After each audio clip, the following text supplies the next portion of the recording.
durable door frames, our products exceed the industry standard and are backed by the best transferable warranties. Why did the house blow down? I don't know. Because it didn't call my dad. The Live 5 for 6 Skyview Network, sponsored by Terry Lambert Hyundai. We have weather whiplash this week. It's starting out warm, going all the way up to 80 degrees on Wednesday, then down to 60 on Thursday, upper 50s Friday, along with chances of rain nearly every day. I'll have all those details coming up. Right now on News Channel 6 at 6, electrical issues at the 5th Street Marina. We'll hear from commissioners after they toured the facility, as your News at 6 starts now. Live from Television Park, this is WJBF News Channel 6 at 6. Good evening, everyone. I'm Jenny Montgomery. I'm Brad Means. We do thank you for joining us as coverage you can count on begins with the latest after 2 Georgia college students died in the past week. One student died by suicide at the University of Georgia. The other, 22-year-old Laken Riley, was found dead near UGA's intramural field. 26-year-old Jose Ibarra, an illegal immigrant, has been charged in her death. News Channel 6's Atlanta Bureau Chief Archith Seshadri joining us live now in Athens with an update. Archith. Moments of silence, moments of prayer, moments of music, and moments of memories, remembering the 2 students who died last week. The UGA community coming together a short while ago here at a vigil on campus. Those say they were coming together to support one another through this difficult time, placing flowers at the podium here at Tate Plaza, and it was standing room only. This place was packed with hundreds of people coming together, supporting one another, wearing green and red ribbons to pay homage to their Greek life. Those who knew Riley say she was someone who loved singing song lyrics. She enjoyed being compassionate and sweet, and she also excelled in academics, making the dean's list. In fact, she was supposed to graduate with her nursing degree at the AU Athens campus just next year. Now, many turning to one another to provide support. I feel like it really hits close to home when it's this close to all of us, especially with students. Like, you just don't. It's really surreal right now. Everything kind of feels fake. We were just horrified. Like, for me, I was like just like unable to eat for like a few hours. I was like, I just couldn't process what was going on. I didn't want to go to class. I didn't want to go out anywhere. A GoFundMe page that was set up a few days ago to help Riley's funeral expenses has already collected more than $124,000. Funeral services are set for Friday in Riley's hometown of Woodstock in Atlanta. We'll continue to track the story with new developments, but for now, reporting live in Athens. Archith Seshadri, WJBF News Channel 6. And Georgia Governor Brian Kemp talking about the death of Laken Riley. We caught up with him at the Athens Chamber of Commerce meeting this morning. He says her death could have been prevented with stricter border security. Puts the blame on the Biden administration for not acting on the situation at our southern border. This is what we have feared would happen, because we have 7.5, 8.5 million people that have come in our country illegally. We also talked to State Representative Mike Collins, who says the fault is with the president, Homeland Security, and the Athens-Clarke County government. It is time now for our first check of the weather. Here's meteorologist Jenna Petracci. Well, it's been a beautiful Monday. Lots of sunshine to kick off the work week. You're taking a live look in at our Terry Lambert Hyundai Skyview cam over at the airport. Just some wispy, high-level cirrus clouds with a stunning sunset. Sun is going down now and temperatures are going down as well, but overall still much warmer than it was 24 hours ago. A temperature change map showing us anywhere from around 11 to 15 degrees warmer.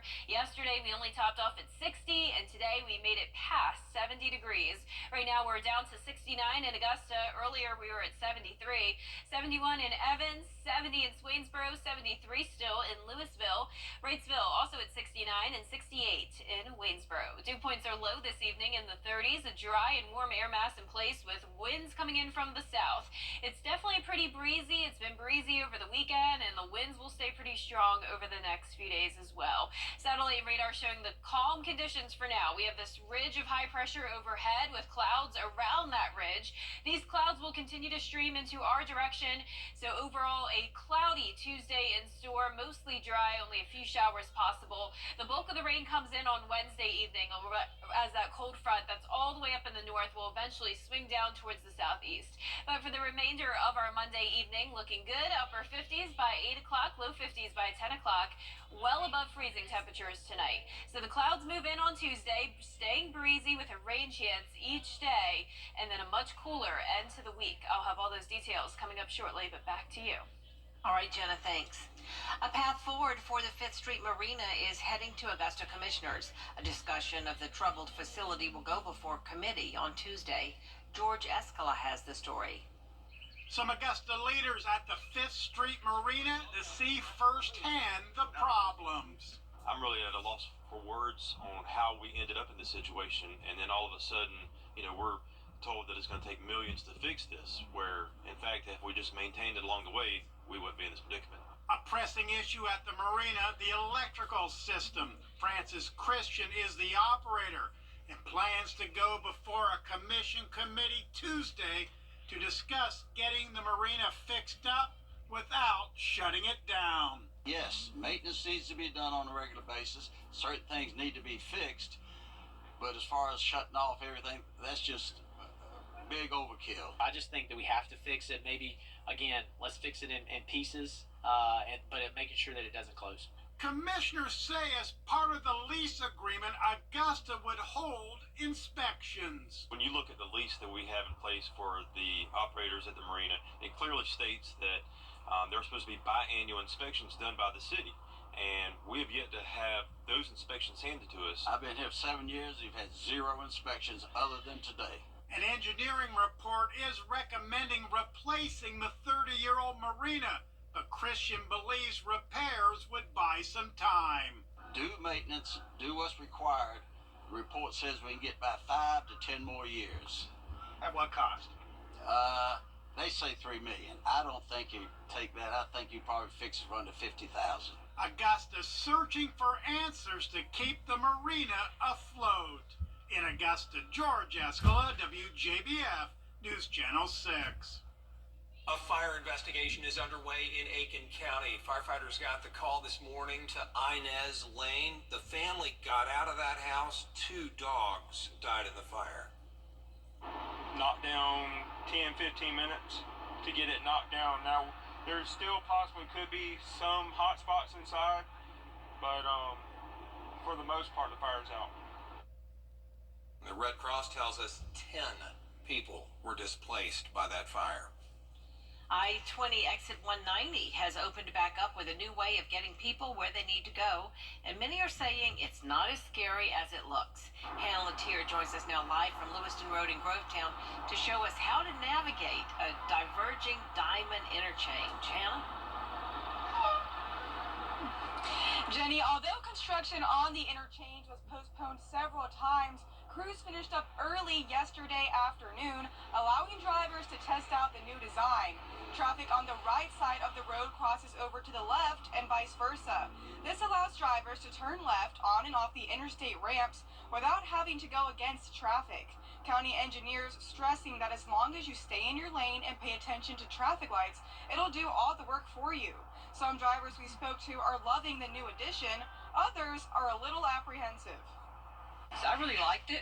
We were coming this way to come to the Kroger, and we got so enamored by the pattern itself, we almost forgot to turn in to go shopping. I'm not going through that place till probably about a month after everyone get used to it. The DDI was the last major phase of the Lewiston Road widening project, which is expected to be completed by June. Live in Grovetown, Hannah Latier, WJBF News Channel 6. Still ahead, the South Carolina Republican primary in the books. What comes next for the candidates as they race toward the White House? And buckle up because we have a roller coaster of temperatures this week. We are starting out the week warm, going all the way up to 80 degrees on Wednesday, dropping down to 60 on Thursday, and highs only in the 50s on Friday. A lot going on. I'll have all the details coming up shortly. Hi, Rashad Hudson. Jenna joins us now for another check of the forecast. Well, a lot of us have been suffering from allergies lately, and that's because the pollen levels are super high this week, and they will stay that way through Thursday. And on top of that, we also have some changing temperatures this week with chances of rain each day. I'll have all those details after this break. is your ceiling. Yep, that job too. The Live 5 for 6 mobile app. Download it today. The Good Morning Augusta Coffee Club on News Channel 6. Sponsored by Honda Cars of Aiken. Shop online today at HondaCarsOfAiken.com. Now, your most accurate forecast with WJBF Live 5 for 6. Good Monday evening. Some beautiful colors in the sky as we take a live look in at our Terry Lambert Hyundai Skyview Cam in North Augusta. Sun is setting and temperatures are now falling into the 60s. 69 in Augusta, south wind of 10 miles per hour.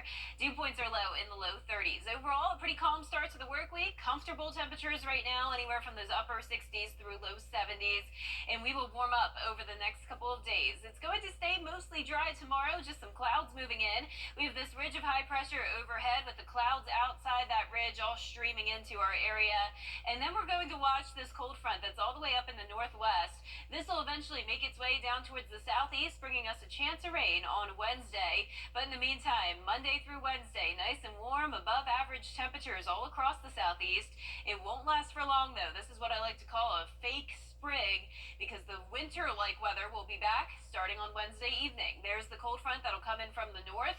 This brings in a lot of tropical moisture and then leading to some rain, and behind it comes the colder and drier air. But in the meantime, tomorrow starting out chilly in the 40s, climbing all the way to 76 at the 5 o'clock hour. Mostly cloudy day, all the way up to 80 on Wednesday, well above average. Then a 20-degree drop-off on Thursday, and then I'm thinking we'll only top off on the 50s on Friday. These temperatures rebound very quickly, though. 70s again on Sunday, so definitely some weather whiplash this week. And the winds are pretty strong. These have been strong over the last few days, and they're really not settling down much, especially on Wednesday as that cold front comes through. So chances of rain each day this week. Only isolated showers possible Tuesday and Thursday. Really don't have to focus on those days. But Wednesday and Friday will be our best chance of some rain, and then a few showers into the weekend as well. So let's talk about it now on Futurecast. Staying clear by the 8 o'clock hour. Clouds move in overnight, and then possibly a few sprinkles in our northern counties tomorrow morning, say from 9 a.m. to around noon. The rest of Tuesday dry. Starting out Wednesday cloudy, and then we'll be watching this cold front. Possibly some storms out to the west, but this really starts to lose its punch by the time it reaches us, so I'm not concerned about this one. This will move through around 4 to 7 o'clock on Wednesday, and you can see it as we take a closer look at home now. Here's 3 o'clock, some of those cells moving in, and then right across the metro by 4:30, south of I-20 by the 5 o'clock hour, and then it's in and out of here. Really not bringing us too much rain, and definitely no threat of severe weather there. On Friday, switching gears, we're going to have a warm front to our south, high pressure to the north, and that leads to the classic wedge setup. So when that happens, we have a variety of temperatures. Our southern line counties likely still making it into the 70s. Our northern counties only topping off in the 50s. So we have a lot going on this week. And on top of that, with the wedge, we also have scattered showers. Now, all this rain will be very late on Friday. It'll just pretty much be nonstop. But overall rainfall totals only up to around an inch, with all of this rain moving in over the next several days. Lows tonight anywhere from the mid-40s to around 50 degrees. Highs tomorrow in the mid-70s, another warm day. In your 10-day forecast showing the warm weather for now, 40% chance of rain on Wednesday. Isolated showers, cooler and breezy on Leap Day. Overcast conditions with the rain Friday and Saturday. Warming it up again on Sunday to 70 degrees. And more rain next week. Definitely need your umbrellas all week long. And speaking of that, today's umbrella winner is Marie Young from Thompson, Georgia. Congratulations, Marie. You have won a Viper 6 umbrella you can pick up here at the station. Way to go, Marie. Thanks, Jenna. Coming up, one local basketball team bringing home a state championship. And we still have plenty of others hoping to do the same as the Georgia high school playoffs reach the Elite Eight. Sports is next. Now for just the 10-day forecast on News Channel 6, brought to you by Murphy Family Insurance. Protect your family the way I protect mine with MurphyFamilyInsurance.com. Now, WJBF sports coverage you can count on. We've got 8 local teams still alive in the Georgia High School Elite 8. 4 girls teams, Swainsboro, Butler, Josie, and Cross Creek. 4 boys teams, Warren County, Grovetown, Butler, and Westside. The Westside Patriots are the reigning back-to-back 2A state champions, and it's been blowout city through the first round where they won by 70 and then won by 30 in the Sweet 16, 26-4. region champs, got the region player of the year in DeMarco Middleton and Thompson transfer Levante Ivory. And the boys say this team is deep and dangerous all over the court. I feel like this year we have more pieces. You know, we can switch in and out without really losing anything. The guys know what it takes to get it done. Yes, we just plug in and plug out. We know we're going to get everybody best. Guys that usually don't make shots, they're going to make shots versus the West Side. So that's just how it goes. We just got to show up to play and not underestimate nobody. The thing that made this team so good is that everybody like to compete at practice and just try to get everybody better as one. So I really love this team this year. I expect it to be a good game, but I think we can come out with a W. We just listen to our coaches and just play our type of basketball. That was Waddell Wednesday night at 6 o'clock, and we could have an all-Augusta matchup in the state championship because on the other side of the bracket, the Butler Bulldogs have been knocking teams off, including an 11-point win on the road at Spencer on Saturday. They'll be on the road again Wednesday at South Atlanta. The Final Fours in Georgia College and State, the state finals, are in Macon. Congratulations to the Lady Vikings from Denmark, OR. They won the upper state finals earlier today in Florence, South Carolina, defeated St. Joseph's Catholic 52-41, so they are headed back to the state championship in 1A for the second year in a row. They get the winner of Lakeview and Military Magnet Saturday, March 2nd in Florence at 10 a.m. We've already got one state championship in the bag. Congratulations to the boys team from Curtis Baptist. They won the 1A Skeeza State title over River Point Christian 62-57 on Saturday in Sumter. It feels great. It feels great. These kids, man, they work hard all year, and they showed it today. Hey, Ty is our team. Ty is our team. Wherever he goes, we go. You know, when he plays good defense, you see what happens. You got to keep an eye on this kid. A lot. We put in a lot of hard work. Our unit, take all that. We put in a lot of hard work, so it means a lot. At halftime, we were down, so our coach brought us back in, and we all came as a team at halftime. We were rushing. They were rushing us. We slowed down, and we won the game. Champions, #1. Yeah. Remember the name Ty Shine, Player of the Year as a freshman. Congratulations, boys. And it was a photo finish in Atlanta on Sunday. The NASCAR Cup Series, Daniel Suarez wins a photo finish over Ryan Blaney and Kyle Busch. The third closest finish in NASCAR Cup Series history. Wow. We'll be right back. Ready to develop more? Now's your March 13th Project Refresh.